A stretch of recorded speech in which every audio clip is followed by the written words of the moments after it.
them off from being a nation, that the name of Israel may be no more in remembrance. Psalm 83 verse 4. There's a sixth prophecy, and that is that Russia, known as Magog of the North Quarters, is more anti-West, anti-Israel and pro-Iran, Ezekiel 38 verse 1 and 8.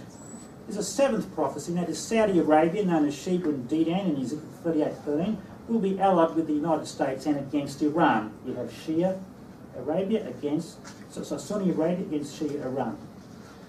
You have Turkey, number 8, will be against Israel as it is today, Togarmah of the North Quarters, Ezekiel 38:6. You have the European Union fulfills the prophecies of Daniel 2:40-45 and Daniel 9:26 of the revived Roman Empire. We see a 10th prophecy of Jerusalem is a difficult problem to resolve. In that day I will make Jerusalem a burdensome stone for all people, Zechariah 12:3. Muslims and leftists hate Israel's settlement building in East Jerusalem. And another one is that Israel is militarily superior to Egypt. The land of Judah shall be a terror to Egypt, Isaiah 9:17. We see also the Obamacare microchip is similar to the mark of the beast in the right hand of Revelation 13:16-18. We see another prophecy is prosperous Jews living in USA, known as Tarshish in the Bible, will return to Israel by air travel after Christ returns. Who are these that fly as a cloud? Surely the isles shall wait for me, the ships of Tarshish first, to bring my sons from far, their silver and their gold with them, to the name of the Lord thy God, to the Holy One of Israel, because he is glorified thee, Isaiah 68:9. And knowledge and travel will increase in the time of the end, Daniel 12:4. But as Jeremiah 49:37 speaks about, the evil government of Iran will be in power until Christ returns. When Christ travels, sets his throne in Elam, Persia, and destroys the king and the princes of Elam or Iran. So Jesus warned about a time of great worldwide trouble before his return. For then shall be great tribulation, such as not since the beginning of the world, this time known or ever shall be. Matthew 24:21. And Daniel 12, there shall be a time of trouble, such as never was since there was a nation even to that same time. The conclusion is simply this: the leftist hatred of the West and its historical Judeo-Christian values, number one, helps fulfill Bible prophecies, leading to rise of militant Islam, to the isolation of Israel, to the diminishing of the West's will to defend itself, and to the trouble to come. Let's inform people about this. Thank you, Conor. But we can lose our way with stupidity if we get into the types of bickering that we're having now. I believe Australia can be a world leader in being peaceful and showing the world solutions to everything. And there's people about the environmental issues. Well, I'm an environmentalist, but I'm not a Green. I passionately hate the Greens, because the Greens, to me, were the first people to deny me my right of freedom of expression. For whatever reason, they just saw me as the evil because I stood up and made a comment about a piece of clothing. And all my life, I've done all sorts of artwork, very sexualised artwork, even political sorts of artwork. Never had a problem. It's for the first time in my life when I crossed the line into Islam that I've had serious issues. In 20th September 2010, that was the beginning of the mural, and that's all it said. My idea was that by having a mural like this in Newtown, a place that I really believed was a place of open-mindedness and debate, that we could discuss the issue about full-face coverings and what's appropriate and what isn't appropriate in Australia, in the sense of, should we allow a piece of garment like this into the country, and what does it mean, and what are the consequences, and who's going to take responsibility for the consequences of allowing any cultural element to creep into this country. Now, I stand against female genital mutilation. I stand against polygamy. I stand against honour killings. I don't believe all cultural habits are appropriate. And I believe as an Australian I have the right to be able to say that. And I have the courtesy for any one of you to have a good discussion back to me if you disagree, right? And I'm not going to call you names if you do.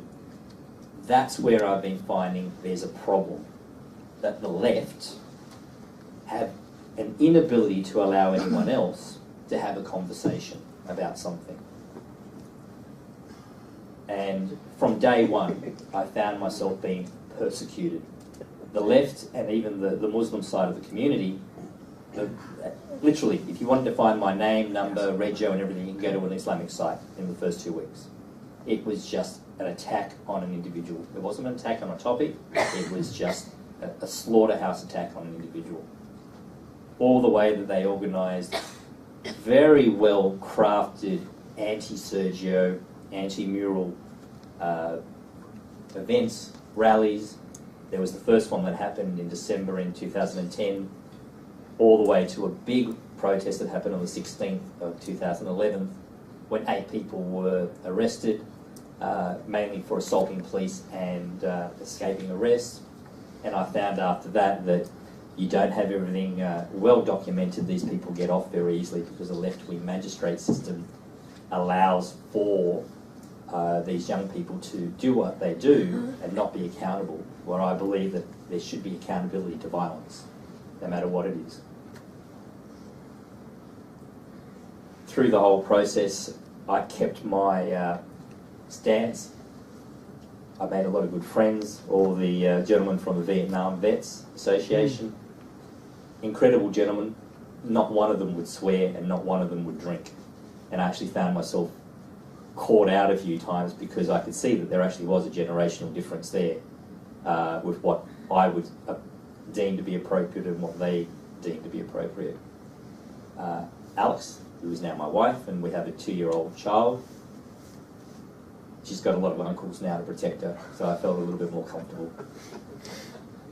I kept painting the mural, and I found that that did the heads of the people that hated my guts more than anything, because they couldn't intimidate me, and all their process of left-wing propaganda didn't work, because they all of a sudden saw an artist, long hair, living in Newtown, using the same propaganda techniques that they're used to. So at this point the mural has been attacked 87 times and I've repainted it 88 times. I've documented this and I've found it quite interesting through the process, and one day I hope to produce a pretty interesting sort of coffee table book. That with that attack, what does their head in, that within always an hour and a half, the mural's always repaired. There's been some interesting bantering, and I allow the bantering to happen because I like the feedback.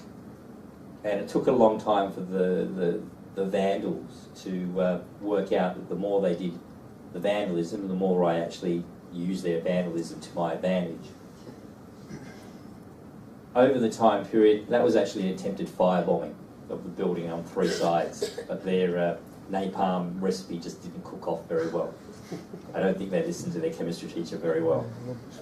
The environmental damage that these left-wingers and Muslims created, like hundreds of litres of paint down the drain. I have over the time now arrested 5 people on citizens' arrests. Trick number 1, always go for the big guy. He was actually deported. And that's my right to protect my property and stand up for myself. Now that the violence is grown to the point that I have police protection almost every day, and that I find serious, more for my wife and family. I found during the process that as soon as you argue about one topic, it instantly brings in Israel and Jews.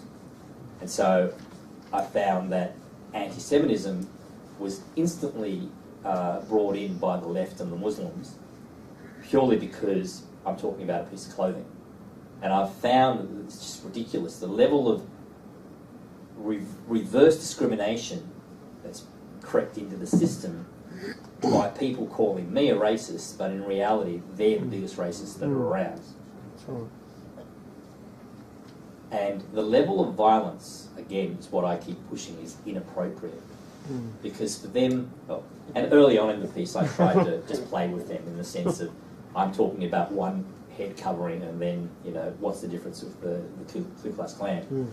But now, of course, now it's say no to the Quran from another point of view, because some of you may have seen that a few of us did a stunt a couple of weeks a go at Parliament House.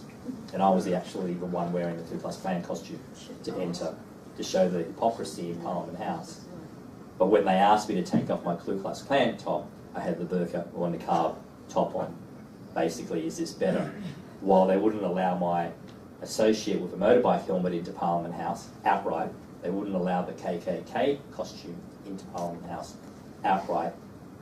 They didn't stop my other colleague with the niqab or myself with the niqab entering, and of course we went through the process after that. And I find that I believe in equality, and I believe in one rule, one set of laws, but I believe in equality. I find it hilarious that I believe in equality to the point, though the people who I have given equality to don't return the favour. That the minorities, who keep screaming the loudest, can't understand the concept of equality when it's reached. So that line about the lesbians at college that hated my guts, I was 18, 19. Because I wore King G shorts, I was the enemy instantly of these women who were in their 50s then. And it took me a while to try to work out why this generation of people hated me without even knowing me. And it was just something that was their problem that I didn't take on board, but it was my first experience of reverse discrimination purely because I was a young Australian male in an art college. And their politics crossed over to me. So, but you know, as an artist, you live through those sorts of things. That's some of the environmental vandalism.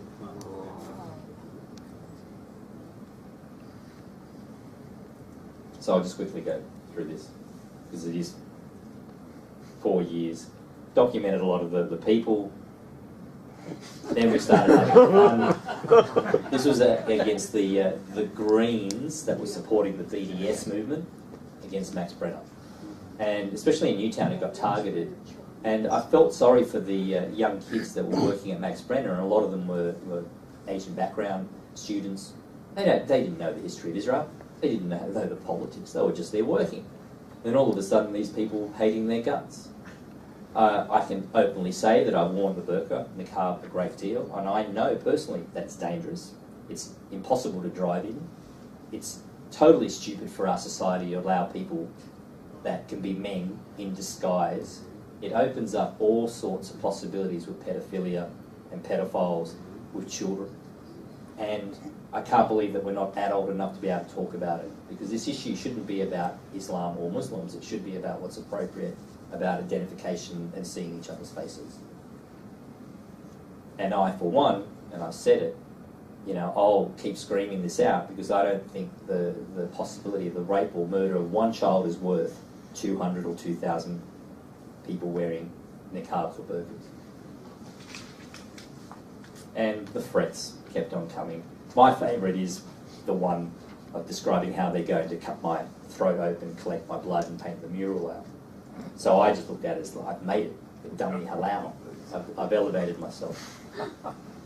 And I see Australian humour and the arts as being a way of challenging things. This mural's actually made it worldwide now. It's actually been used by the UN against female genital mutilation. But even this, I got branded a racist. And it's just, it does my head in. So I don't agree with submission in any form. I don't believe in slavery. Slavery was mentioned before.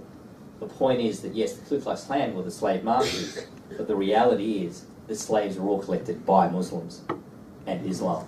And the majority of all the slaves that were sent to North and South America were collected by Muslims, and the current world slavery market is still committed by Islam. Okay, that you can tie into being more cultural than just religious, but this is the shocker. I accept and acknowledge Islam. It is real. It is what it is. It is a political, legal, religious ideology. Like communism, like Nazism, it is real. We have to work out how we live with it. We can't tell them how they're going to live overseas. They'll have to work their own life out, and you know, evolution will work its wonderful plan in the long run. So, but the point is, here in Australia, we can decide what's right and wrong. And I don't think that form of ideology is appropriate for Australia. And of course, you know, genetics and race doesn't work, because I have many, many friends who are Australians that come from a Lebanese Christian background. So they're exactly the same racial makeup of the people that come from overseas who claim to be Muslim. So genetics has nothing to do with it. It is basically a way of thinking. And totalitarianism is evil when people get brainwashed. The young men, mainly men from the Japanese Empire that were brainwashed, they were brainwashed. We have a beautiful relationship with the Japanese people now. They're incredible long history and culture, but for a time period they were brainwashed and the world went into chaos. Same with Nazi Germany. These were pieces, the one before and this one, and this one, Aisha, Half the Value of a Man. These were the beginning of serious artworks that I created. The first one with the burqa actually had me thrown out of my gallery after 30 years because my best friend, and she still is, was so frightened of the consequences of the violence that she pulled the work. And because she pulled the work, I couldn't accept that, so now I don't have a gallery. But it's led me now to a process of a couple of years of working towards buying a building to have shows, and for other artists who may find themselves in a position they can't find a gallery brave enough because of threats to actually have a place to show. I had a great time taking on the BDS and the Greens in Marrickville. They really do dislike me. And while I won't say that I was single-handedly responsible for Fiona Burns losing the state seat, I'd like to think I was a main player in that. And of course, a bit of mind-fucking, excuse the swearing. You know, you go to these rallies and they're screaming out from the river to the sea, Palestine will be free. People, do you understand the consequence of what they're saying? Well, we return the favour. Gangrene, I love that one. And all these, just for the environmental side, I ran for council, and that was my paperwork for voting for me, so it was a recycled orange. It was quite amusing getting that passed by the Electoral Commission, but it worked. One of the people that attacked me with a shovel, he's very well known around the world now. I say trying to sell pork in Lakemba piece. This is a beginning of a piece for homage to Theo, Theo van Gogh, who was an artist who was assassinated after having a fatwa put on him. He and another lady, Alan Hershey Ali, did a documentary called Submission about the plight of Muslim women in Islam and the suffering. Over the years, I've met all sorts of people. There's Robert Spencer there, Fred Nile. Now, from my perspective in the 80s, Fred would have been the very last person I would have been standing side by side with. But now, all these years down the line, I still don't have to agree with his politics, but I respect him as an individual for peacefully standing up for his opinions. And I guess that we're warm with burkas in all sorts of places.